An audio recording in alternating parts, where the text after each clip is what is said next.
പുരുഷന്മാർ. ചലവാൻ കുതിയുടെ അധികാരമില്ലാതെയാക്കുക. കൃഷ്ണനും അർജുനും സാധാരണക്കാരുടെ വേഷം സ്വീകരിച്ചു ജീവിച്ച് വിഷാഗ്രന്തസ്ഥനായി യുദ്ധത്തിൽ നിന്നും പിന്മാറാൻ തയ്യാറാവും. ആ സരയത്ത് ഭഗവാൻ കൃഷ്ണൻ വിവേകോപദേശത്താൽ അർജുനനിലാക്കിയ മായ ഉണർത്തും. ഭഗവാൻ അർജുനനെ ഇങ്ങനെ ഉപദേശിക്കും: ആത്മാവ് ജനിക്കുന്നും മരിക്കുന്നുമില്ല. അത് ശാശ്വതമാണ്.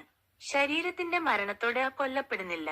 ആത്മാവ് കൊല്ലുമെന്നും കൊല്ലപ്പെടുമെന്നും കരുതുന്നവൻ കേവലം അജ്ഞാനിയാണ്. രണ്ടാമതൊന്ന് എന്ന സങ്കല്പത്തിനു പോലും ഈട് നൽകാത്ത ആനന്ദമായ അരയമായ ആത്മാവിനെ ആർക്ക് എങ്ങനെ നശിപ്പിക്കാനാവും? അർജുന, അനന്തവും അജവും ശാശ്വതവും നിത്യശുദ്ധ ബോധസ്വരൂപവുമായ ആത്മാവിനെ അറിയൂ. നീ ജനനമരണങ്ങളില്ലാത്ത നിത്യനിർമ്മലമായ പരമ്പൊരുളാണ്. 392 യോഗവാസിഷ്ടം നിത്യപാരായണം ദിവസം 302. കർമ്മത്തോട് ആസക്തിയില്ലാത്ത പക്ഷം അത് നിന്നെ ബന്ധിക്കുകയില്ല.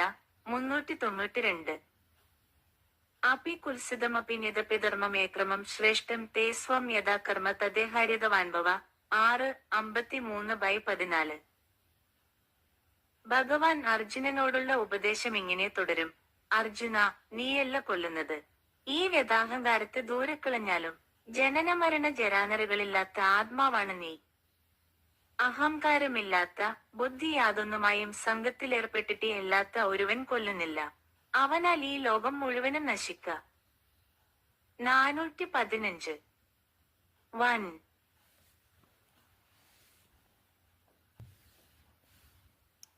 Editor PR. വ്യാഖ്യാനം സ്വാമി വെങ്കിടേശാനന്ദ. വിവർത്തനം സുകുമാർ. അപ്പെട്ടാലും അതയാളെ ബാധിക്കുകയില്ല. അതിനാൽ ഇത് ഞാനാണ്, ഇതെന്റെ താണ് എന്ന് തുടങ്ങിയ ധാരണകളെ ഇല്ലാതാക്കൂ. ഈ ധാരണകൾ തന്നെയാണ് ഞാൻ നശിച്ചു എന്നെല്ലാം ചിന്തിച്ചു നമ്മെ പീഡിപ്പിക്കുന്നത്. ഞാനാണ്, ഇത് മാത്രമാണ്. ഒരേയൊരാത്മാവിന്റെ അനന്തമായ അവബോധത്തിന്റെ വൈവിധ്യമാർന്ന വിഭൂതികളാണിവയെല്ലാം. ചെയ്യുന്നത് എന്ന് കരുതുന്നത് കേവലം അഹങ്കാരത്തിനിടമയായവർ. കൽ കേട്ടുകൊള്ളട്ടെ, ത്വക്ക് സ്പർശന കണ്ണുകൾ കണ്ടുകൊള്ളട്ടെ, കാതുകൾ മറിയട്ടെ, നാവ് സ്വാതറിയട്ടെ. ഇതിലൊക്കെ ഞാൻ എവിടെയാണുള്ളത്? മനസ്സ് പലവിധ ധാരണകളിൽ മുങ്ങി നിൽക്കുമ്പോഴും ഞാൻ എന്ന് പറയാനുള്ള യാതൊന്നും വാസ്തവത്തിൽ ഇല്ലതന്നെ. യോഗികൾ തങ്ങളുടെ മനസ്സാലും ഇന്ദ്രിയങ്ങളാലും കർമ്മം ചെയ്യുന്നു. അവരെ അവ ബാധിക്കുന്നില്ല. ഒരാൾക്കുള്ളിൽ അഹങ്കാരം എന്ന ചെളിപുരണ്ടിട്ടുണ്ടെങ്കിൽ എത്ര പണ്ഡിത ശിരോമണിയാണെങ്കിലും അയാൾ നികൃഷ്ടൻ തന്നെ. വേർഡ്സ് സ്വാത്മശുദ്ധിക്കായി മനസ്സാല. എന്നാൽ മറിച്ച് അഹങ്കാരരഹിതനായ ഒരുവൻ സമ്പത്തിന്റെ ആശ്രയമില്ലാതെ എല്ലാവരെയും